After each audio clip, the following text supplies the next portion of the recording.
ভাৰতবৰ্ষত আপোনালোকে সকলোৱে জানে যে এখন নতুন আইন প্ৰণয়ন হৈছে, এইটো হৈছে ৱাকফ বিল। আৰু এই ৱাকফ বিলৰ বিৰোধিতা কৰি কিছুমান মৌলবাদী যোৱা 11 এপ্ৰিল তাৰিখে পশ্চিমবংগৰ মুৰ্ছিদাবাদত তেওঁলোকে ৱাকফ বিল আইনৰ বিৰোধিতা কৰিবলৈ গৈ এইটোৰ আছিলা লৈ হিন্দুৰ ওপৰত যিটো অত্যাচাৰ কৰিছে, সেই অত্যাচাৰ চৰম পৰ্যায় পাইছে। আৰু সেই অত্যাচাৰ অকল মুৰ্ছিদাবাদ নহয়, গোটেই পশ্চিমবংগত বিয়পি পৰিছে। কিন্তু তাৰ যিখন চৰকাৰ মমতা বেনাৰ্জী, এই মমতা বেনাৰ্জী চৰকাৰে ইয়াৰ কোনো ধৰণৰ প্ৰতিৰোধ সিহঁতে লোৱা নাই। আৰু ওলোটা হিন্দুক অত্যাচাৰ কেনেকৈ কৰিব পাৰি তাৰ কাৰণে মমতা বেনাৰ্জী এই মৌলবাদীৰ লগত মিলিত হৈ আছে।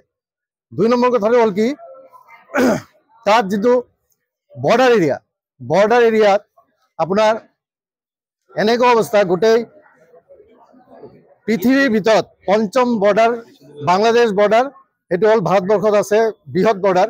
আৰু তাৰ 2200 কিলোমিটাৰ এৰিয়া এই পশ্চিমবংগত আছে।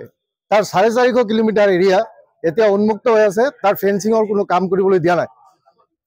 এইবিলাক কাৰণত আৰু আমাৰ আছে শিলিগুৰি কৰিডৰ, যিটো চিকেন নেক বুলি জনা যায়।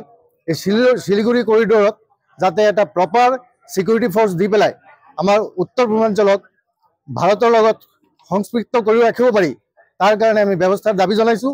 লগতে পশ্চিমবংগত ৰাষ্ট্ৰপতি শাসন দি কেন্দ্ৰীয় সামৰিক বাহিনী আনি দি পেলাই তাত যাতে হিন্দুৰ দমন বন্ধ হয় তাৰ ব্যৱস্থা কৰিবৰ কাৰণে আমি দাবী জনাইছোঁ।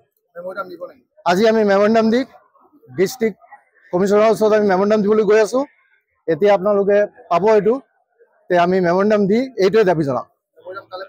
মেমৰেণ্ডাম আমি ভাৰতৰ ৰাষ্ট্ৰপতিৰ ওচৰত দি আছোঁ, আৰু ভাৰতৰ ৰাষ্ট্ৰপতিৰ ওচৰত আমি এইবিলাকে দাবী ৰাখিম যাতে বাংলাদেশী ৰোহিংগিয়াবিলাক 2000 টকা দি আধাৰ কাৰ্ড বনাই পশ্চিমবংগত যিটো ভাৰতৰ নাগৰিক হৈ আছে, সেই বস্তুটো বন্ধ কৰিব লাগে। আৰু ইয়াৰ এটা বিহিত তদন্ত হ'ব লাগে, যিটো তদন্তৰ পৰা এই বাংলাদেশী আৰু ৰোহিংগিয়াক আমাৰ পশ্চিমবংগ তথা উত্তৰ পূৰ্বাঞ্চল ইয়াৰ ভুক্তভোগী, ইয়াৰ পৰা বিতাড়িত কৰিব লাগে।